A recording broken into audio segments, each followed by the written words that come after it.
y'all don't really want it like that. Yeah. Here comes the, no, here comes the, oh, here comes the, y'all don't really want it like that. Ponta da pica, trava a buceta na ponta da pica, trava bus, trava bus, trava bus, trava bus, trava bus, trava bus. Toma, toma, toma, toma, toma, toma, toma, toma na buceta. Levanta a mão, quem gosta de buceta. The Canada national basketball team represents Canada in international basketball competitions since 1923. In 10 Olympic appearances, Canada has won 1 medal in basketball, a silver at the 1936 Games in Berlin.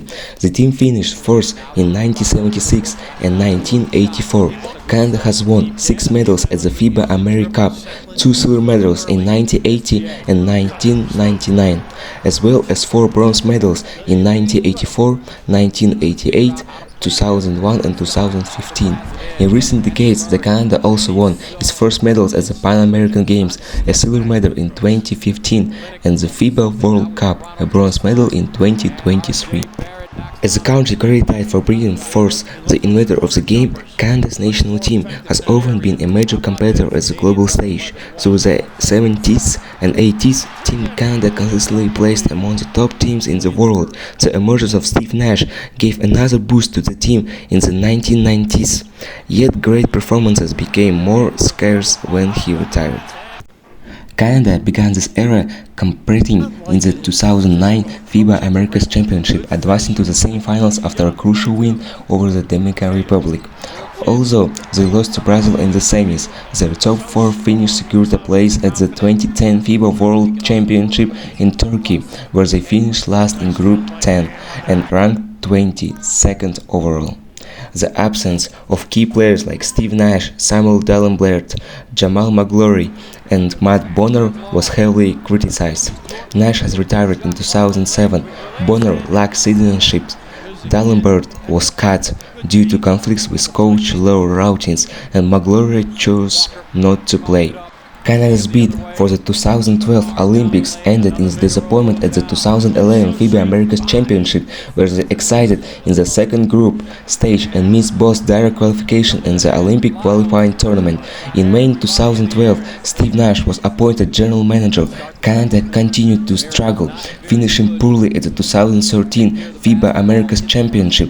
However, they rebounded in 2015, winning bronze at the FIBA Americas Championship and the qualifier for the 2016 FIBA World Olympic qualifying tournament in Manila. Despite reaching the final, Canada lost to France 74-83, narrowly missing out on the Rio Olympics. Following the Olympic miss, Canada participated in the 2017 FIBA America Cup with a roster of mostly non-NBA players, finishing with a 1-2 record and placing 8th overall. At the 2018 Commonwealth Games, the team earned a silver medal.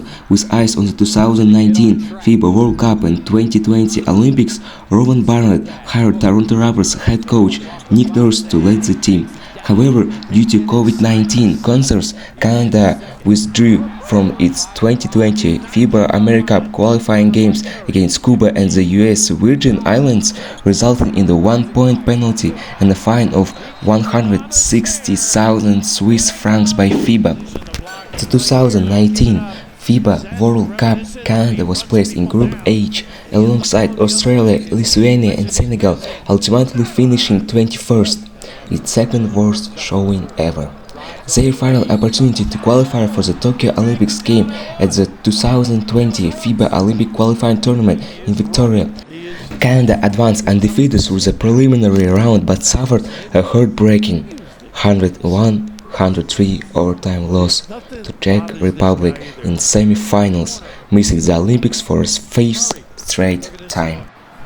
Canada Basketball launched the Summer Core initiative in response to past failures, securing the commitment of 14 top players for the 3 consecutive summers, including the 2023 FIBA World Cup and 2024 Olympics. At the 2022 FIBA America Cup, Canada went 2-1 in group play, defeated Mexico in the quarterfinals, lost to Brazil in the semis, and finished fourth after a narrow loss to the US. with Delana Benton named to the All-Tournament team. In June 2023, Jordi Fernandez replaced Nick Nurse as head coach. Canada had a 3-2 record in exhibition matches against top-tier nations before entering the 2023 World Cup. They dominated group play with a 3-0 record and 111-point differential, but lost to Brazil in the second round.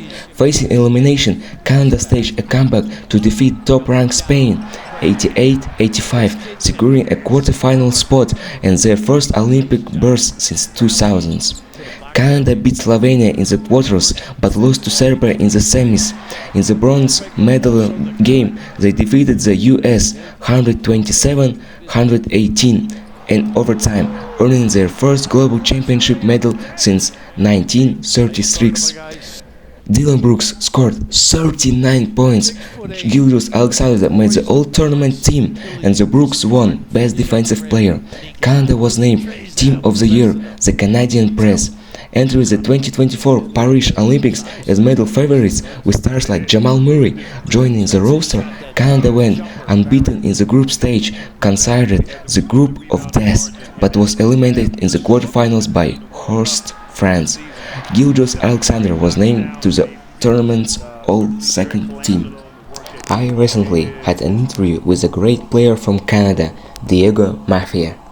Diego Mafia has been playing basketball since grade 7, played high school at Oak Bay, then moved on to university at the University of Victoria, UVic, and played 2 summers for the Vancouver Bandits in the CEBL, the professional Canadian league. He says that Canada is becoming one of the world's best national teams, producing NBA talent every year. I believe I could be there one day, but it's not easy to make it nowadays, Diego Mafia said. Diego Mafia's statement is powerful and well-grounded. He thinks that Canada right now are mostly known for producing NBA talent such as Shai Gilgeous-Alexander and Jamal Murray. They have helped change how people view Canadian basketball, with some of them being NBA champions and MVPs. People are starting to realize that Canada can produce serious talent to the NBA. They haven't been as good as they wanted for the national team yet, but the results have been improving each year. Personally, I have the same opinion as Diego Mafia. I think Team Canada has really found the perfect balance between star power and team basketball. Yeah, they have got big-time players like Shai Gilgeous-Alexander who can take over games, but what makes them special is how well they play as a unit. You can see it in their ball movement, their defense, and how everyone knows their role. They are not just relying on one guy. It's smart, fast-paced, modern basketball. That's what makes them so dangerous on the world stage right now. After talking it through, we came to the conclusion that the main goal for Team Canada right now is to prove themselves on the world stage and win as much as possible. They have got enough talent to compete with any team in the world, and the focus now isn't just on playing well, it's on winning big. Whether it's a World Cup or another major trophy, that's the level they're aiming for. The development of basketball in Canada has been influenced not only by the national team, but also by the professional team, the Toronto Raptors, who have played an equally important role in shaping the country's basketball culture. Since their founding in 1995, the Raptors have become a central symbol of Canadian basketball. As the first and still the only Canadian team in the NBA, they have served as a focal point for basketball fans across the nation.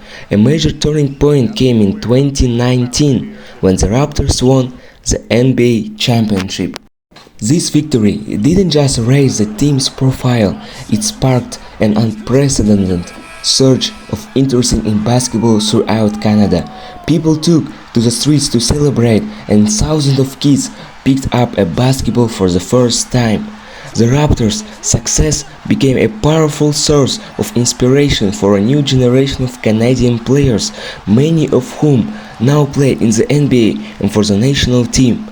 The team also actively supports youth development through camps, academies, and tournaments that helps nurture talent from a young age. Moreover, the Raptors help change the perception of Canada as just a hockey country. Today, they are a proud part of Canadian identity, a team that proved Canadians can be not only great hockey players, but also basketball champions. Thanks to the Toronto Raptors, basketball in Canada has grown into more than just a sport. It has become a true cultural movement. So, the Canadian national basketball team has had a major impact on the development of basketball both in Canada and around the world, thanks to its impressive performances on the international stage. Especially in recent years, the team has changed the perception of Canada as exclusively a hockey country. The team's success have inspired a new generation of players, raised the prestige of basketball in the country, and helped Canada become one of the world's leading centers of basketball talent. Today, Canada is not only a participant but also a serious competitor on the world stage, capable of influencing the style, pace, and future of international basketball.